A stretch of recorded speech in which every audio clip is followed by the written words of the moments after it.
Peygamber Aleyhisselam'ın bir hadisi var. Namaz deydi de, namazga çeyin kafarat bolot degen. Misal bu ne degen söz? Ertemenen Bağımdat'ta okudunuz. Bağımdat'tan peşinge çeyin vaqt var. 4-5 saat var da. Oşol aralıkta siz bir kata bir günah iş kılpınız. Anan peşinde okuyuz.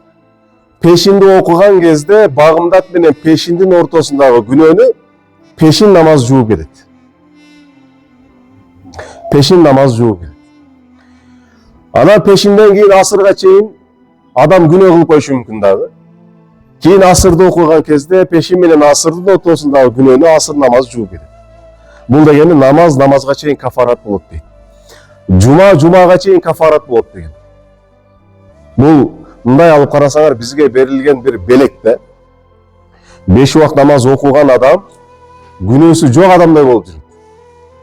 Себеби Пайгамбар алейхиссалам билесиңер да.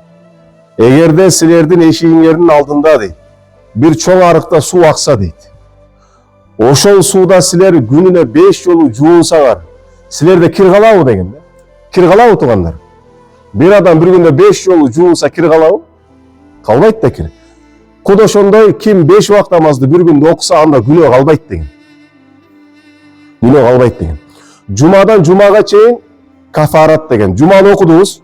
Эми намаздын ортосунда майда күнөөлөр, а? Эми бир аз чогойдук. Жумага өттүкпү? Эми жума менен жуманын ортосунда чоңураак күнөөлөр кечирилет. Bir жуманы окудуң, экинчи жумага чейин күнөө иш кылдың, чоңураак күнөөлөрдү. Экинчи жуманы окуган кезде ортодогу күнөөлөрдү баягы жума намаз эмне кылат? Жууп таштайт. Бул кафарат dedi.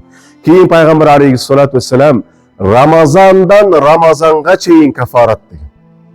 Эми дагы чоңоюп атабыз, а? Bir жылда мындай. Bir жылда bir жол. Рамазан менен Рамазандын ортосунда кылынган чоң күнөөлөр bir Рамазанды бүтүрүп, экинчи Рамазанга барган кезде экинчи Рамазан ортодогу күнөөлөрдү жууп таштайт деген Пайгамбар алейхиссалам. Бул урматтуу жамаат 5 убакыт намаз, жума намаздар, Рамазандар булар бизге Кудайдан берилген белек. Көрдүңөрбү?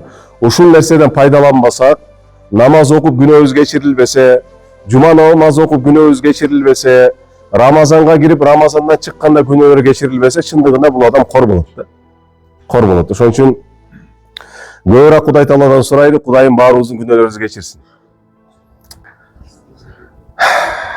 Пайгамбар алейхиссалам айтат да. Adamdın denesinde bir muştum et var deyip. Adamdın denesinde bir muştum et var. Ve izâ salihat salahal cesedu kulluhu деген. Eğer oşol muştum et taza ol oturgan bolsa bütün dene taza olur deyip. Ve izâ fasadat fasadal cesedu kulluhu. Eğer de oşol bir muştum et jaman bol oturgan bolsa bütün dene jaman bolot деген. Oşol muştum et emne tuğanlar? Ala vahiyel kalp al жүрөк эмеспи деген Пайгамбар алейхиссалам. Жүрөк. Адамдын жүрөгү таза болсо бүтүн дене таза болот. Кээ-бир адамдардын турпатына карап туруп, турган турпатына карап адамдын таза экендигин билесиң. Кээ-бир адамдын турган турпатына карап туруп жаман экендигин билесиң. Неге?